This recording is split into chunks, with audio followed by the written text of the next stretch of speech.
सर्दी की एक काली रात थी। कोहरा इतना घना था कि सामने कुछ भी साफ नजर नहीं आ रहा था। दिल्ली के बाहरी इलाके में स्थित एक पुरानी हवेली वर्षों से वीरान पड़ी थी। लोग कहते थे कि वहाँ कुछ अनहोनी घटनाएं होती हैं, लेकिन किसी ने कभी हिम्मत नहीं की कि वहाँ जाकर देखा जाए। इसी बीच एक के बाद एक 3 लड़कियां लापता हो गई। पुलिस को कोई सुराग नहीं मिल रहा था। अखबारों में चर्चाएं थी, लोग डर में जी रहे थे। हर कोई अपने बच्चों को रात में बाहर निकलने से रोकने लगा था। एक दिन इंस्पेक्टर आदित्य को एक गुप्त सूचना मिली। जिन लड़कियों का अपहरण हुआ है वे हवेली के आसपास देखी गई थी। बिना समय गंवाए आदित्य अपनी टीम के साथ हवेली की ओर रवाना हुए। रात के 2 बज रहे थे। चारों ओर सन्नाटा पसरा हुआ था। हवेली में कदम रखते ही एक सड़ी गली गंध ने सबका स्वागत किया। जैसे जैसे वे अंदर बढ़े, उन्हें पुराने फर्नीचर, धूल और मकड़ियों के जाले मिले।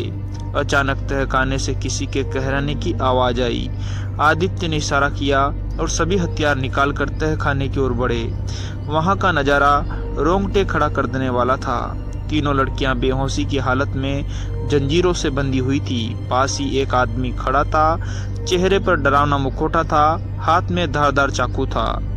एक पल के लिए सभी सन्न रह गए, लेकिन आदित्य ने झट से गोली चलाई, जिससे वह आदमी घायल होकर गिर पड़ा।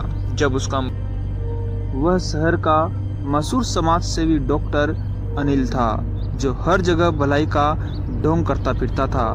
पूछताछ में सामने आया कि वह मानसिक रूप से बीमार था और बचपन की किसी गहरी पीड़ा ने उसे अपराध की राह पर धकेल दिया था।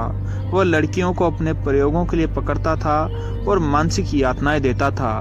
डॉक्टर अनिल को जेल भेज दिया गया और लड़कियों को समय रहते बचा लिया गया।